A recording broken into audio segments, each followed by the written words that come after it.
politics. He's not the charismatic, strategic leader that Hassan Nasrallah was. And so I think, in my opinion, I believe that, Iran will be calling some of the shots now when it comes to Hezbollah, as will other people on the ground, as will Naim Qassem, but it won't be in such a kind of direct way as Hassan Nasrallah was. We're just a day since Hezbollah announced its new leader. Israel's defense minister has already made what seems to be a threat to assassinate him a month after they killed his predecessor and other senior figures.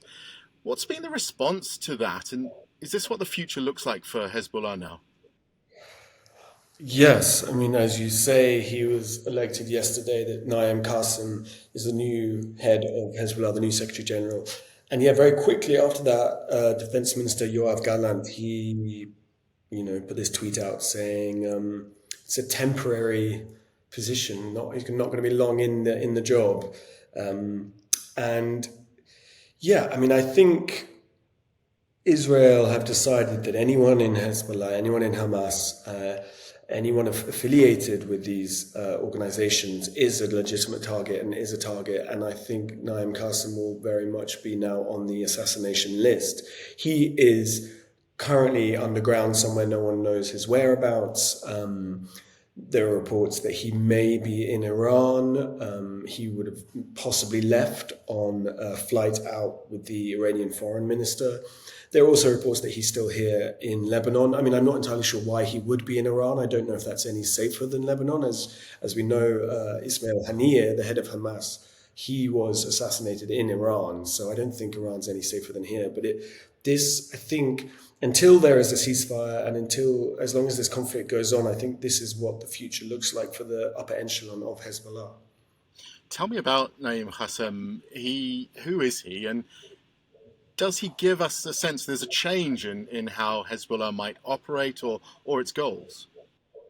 Well, so Naim Qassem, he was born in 1953. So he's 71 years old. He's quite old, to be taking on this position, but there's not a lot of other choice after all of these targeted assassinations.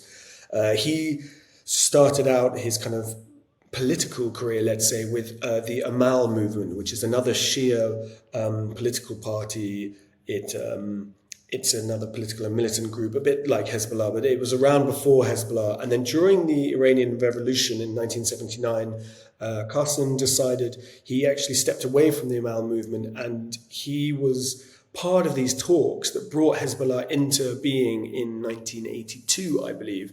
So he's been with the Hezbollah for a very long time. He's actually been the deputy head since 1991. And for him, that role was more a kind of political role. It was about being a kind of spokesman. He did interviews with foreign media and local media, which, other members of Hezbollah and certainly Hassan Nasrallah weren't doing later on. So it was more of a political kind of role. And so his appointment, I don't think it's going to change much in terms of strategy. I think Hassan Nasrallah and the rest of the kind of Shura Council and the jihadi kind of wing of this council, they had mapped out a blueprint. They had a plan for what they were going to do and what this conflict looks like. And so I think Naim Qassem he won't be changing that. He's more of a figurehead. And again, his background is more in politics. He's not the charismatic, strategic leader that Hassan Nasrallah was. And so I think, in my opinion, I believe that, Iran will be calling some of the shots now when it comes to Hezbollah, as will other people on the ground, as will Naim Qassem, but it won't be in such a kind of direct way as Hassan Nasrallah was. So a sense of continuity at the top of Hezbollah. Israel is continuing its war against the group. We see that death toll going up. Lebanese authorities, almost 3,000, they say, and over 1 million people displaced within the country. How are the displaced people getting on? Well, it's incredibly sad. Almost a third of the country has been displaced. That the south is being displaced. Just now we have had evacuation orders for the city of Baalbek, which is in the kind of northeast in the Bekaa Valley. That is home to 400,000 people. These evacuation orders were issued by the Israeli military. just hours ago, and so there's a lot of displacement now across the country. It was just the south, and people from the south are moving north, but now and then it was Dahieh, the southern suburbs of Beirut. Now it's all across the country. And today I was riding around and on my motorbike, and I saw, more and more trucks of mattresses stacked up and pillows, and there are more of these displacement centers opening up. And it's not just the Lebanese who are being displaced. You have the Palestinians who have already displaced from 1948, and they're living here within refugee camps. They're being displaced because some of those camps are in the south of Beirut. You have migrant workers who are living in these refugee camps because they're kind of cheap accommodation. They've been displaced. Syrians who had fled Syria, fled that civil war, come to Lebanon. They are now being caught up in a second conflict for them, and some of them are heading back to Syria. So there's this, and then you have the Lebanese, maybe the slightly more wealthy or the upper classes of the Lebanese, the Beirutis, for example, who are leaving Beirut and then heading up to the mountains, heading away. So there's this massive internal displacement going on in the country, and Beirut itself is feeling very quiet, and the mood is very heavy at the moment. If we think back to Lebanon's civil war, those sectarian tensions that drove that, and the perhaps fragile interrelationship between Christians, between Sunni and Shia, is there a fear that this many people, many of them Shia, moving within the country, being displaced from their homes, could that drive a new conflict internal to Lebanon?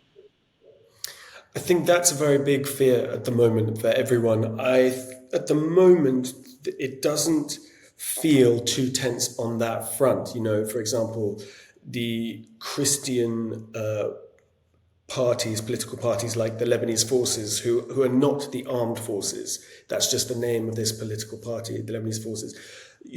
They are keeping quite quiet. They're not making too much of a thing about this, but I think, they are probably not losing too much sleep over Hezbollah, the Shia kind of militant and political party, taking such blows. But at the moment, things are calm. I think what we may see, the problems may arise when we talk about the displacement. We talk about the movement of people to different areas. So you have, the two major issues with that is some of the Christian communities have been taking in members of the Shia community who have been displaced. These communities do mix, they do know each other, they're from the same country, they work together abroad and then come back. So that's not strange. The problem is that sometimes now houses or people within these houses in Christian areas are being targeted by the Israeli military because of who is being housed there, who's seeking refuge. Maybe it's, the Israeli military might believe it's someone from Hezbollah. And so these Christian neighborhoods are now being affected. And a lot of people now are afraid to give up their homes or their buildings to the displaced from the south or to the Shia community for fear of it being attacked. And that is causing tensions. Then on top, what you have is more of a drain on resources. If a large number of people move from one place to another, there is not enough resources to look for that. And that always causes inter-community tensions, whether that's in Lebanon or any other country where you have this many internally displaced. In terms of sort of sectarian strife, I think everyone is worried about that. The caretaker Prime Minister, Najib Mikati, he did put out a statement, asking for national unity. I think there are still a lot of people, the civil war only ended in 1990. There are a lot of people who are still alive and still remember that very vividly and took a part in that. And no one wants to go back there. They know how horrible that is. They've also seen the effects of the civil war next door in Syria. So there is a tension, but I think everyone is trying very much to keep a lid on that and hope that this moves forward without that spilling over. And going back to your earlier question, I think the appointment of Qassem is trying to also show that there is unity within Hezbollah. There is not some sort of power vacuum that needs to be filled, and there's not going to be an internal struggle, internal fighting. I think that is to keep a sense of unity there, and that's portraying unity, and I think that's what everyone kind of wants at the moment in Lebanon. Lebanon, the civil war, this is within our lifetimes, obviously, but there are ancient sites in that country that go back many thousands of years. You touched a moment ago on Baalbek, that evacuation order. We saw an airstrike there yesterday. Also on Tyre, the great Phoenician city, had an airstrike and evacuation warnings. Are people worried about damaging these cultural sites? We saw so much damage to World Heritage sites in Syria during that civil war. Exactly. I mean, that's a really big worry now. You have some of the best preserved Roman ruins in the world, and some of the largest in Baalbek, in the city in the north. That some of those ruins were damaged yesterday in the airstrike, and now we've just had this huge evacuation order just now. So that's, one end of the country. Then you have the ancient city, the Phoenician city of Tyre, or Sur, as it's known locally. And that's a UNESCO World Heritage Site. That also has some Roman ruins within it and an amphitheatre. You have the a castle called Beaufort Castle down in the south, which was a Crusader castle. I think people are worried about that being hit. That was actually used during the Israeli occupation in the 80s and 90s. That was used as a base by the Israelis, and they were attacked by Hezbollah, and then the Israelis kind of blew up that castle as they retreated or withdrew. And then on top of that, you have there was a town in the south called Maheb, which was, again, quite an old historical site. It had, I believe, an old library in it. That was blown up. The whole village was blown up by the Israeli military, I think, a week or two ago. And then in the southern city of Nabatea, you have these very old historical souks that date back, I think, from the Ottoman era pre-1910, I believe, just before. And I went to Nabatea myself for the Times, and these souks have been completely destroyed by airstrikes. So there is a kind of cultural decimation that is going on along with this. As you mentioned, this happened in Palmyra in Syria. I mean, under very different circumstances. That was carried out by ISIS. But I think there's a lot of worry from the UN, from UNESCO, from other world sort of heritage organizations, and heritage organizations here on the ground in Lebanon that are very worried about what the future looks like for these ancient sites. We're hearing reports this morning about a potential truce deal being worked on.